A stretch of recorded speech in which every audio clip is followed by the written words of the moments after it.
La parole, madame. Merci. Merci, Monsieur le Président.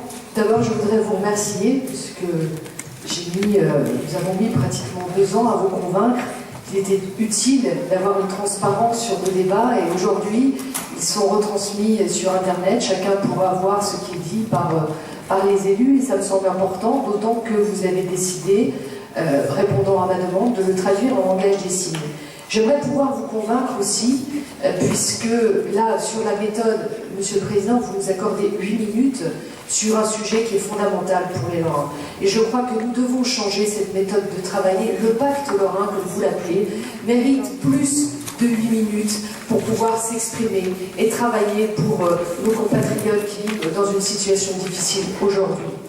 Alors, vous savez, le pacte lorrain, oui, qui vous dira non de travailler ensemble sur les territoires et d'accepter de mobiliser les énergies au service des Lorrains, au service des entreprises, au service des universités. Nous avons un potentiel énorme dans notre région. Personne ne pourra dire autre que oui. Mais, Monsieur le Président, vous nous demandez, et je reprends vos propos, vous nous demandez, puisqu'il s'agit de voter sur un article unique, où vous nous demandez mandat pour faire un emprunt de 50 millions d'euros, en précisant que les mesures nécessaires à la mise en œuvre de ces actions seront soumises à l'approbation de l'Assemblée régionale dès septembre 2013. Vous venez dire une phrase que j'ai notée très précisément. Vous dites, s'agissant du pacte lorrain, quand il aura été réellement arrêté. Alors je sais que vous êtes un peu sous pression, François Hollande est annoncé dans les jours qui viennent, et sans doute voulez-vous apporter un geste. Mais nous ne pouvons pas accepter un emprunt de 50 millions d'euros sans savoir ce qu'il y a véritablement dedans, sans avoir un document qui est la contractualisation, la formalisation de ce pacte lorrain. C'est pour ça que notre groupe vous propose un amendement qui devrait d'ailleurs vous aider pour faire baisser la pression, qui vous demande de reporter ce vote au mois de septembre en nous proposant d'abord ce qu'il y a à l'intérieur du pacte lorrain et ensuite en vous permettant d'emprunter, Monsieur le Président. Parce que 50 millions, c'est beaucoup d'argent.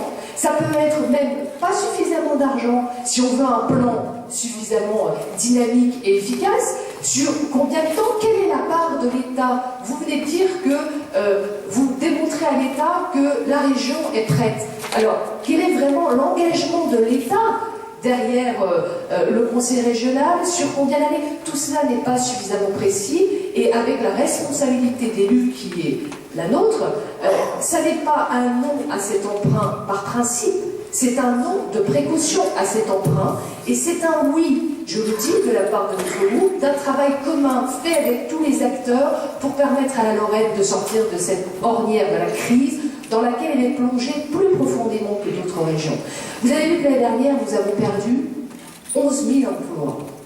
Et vous savez très bien, parce que vous êtes un élu averti, que tout ce qui sera décidé dans l'enceinte de notre collectivité est également impacté par l'ensemble des décisions nationales. Je pourrais parler de la fiscalité, je pourrais parler du coût du travail, et vous avez dit un mot sur lequel tout le monde se rassemble, c'est le terme compétitivité. Nous savons très bien que la France souffre d'un problème de compétitivité.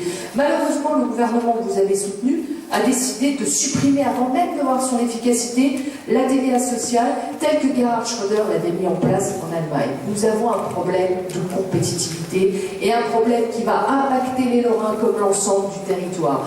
Donc, sur le principe de l'emprunt, je le répète, pour nous, là, aujourd'hui, c'est un non de précaution.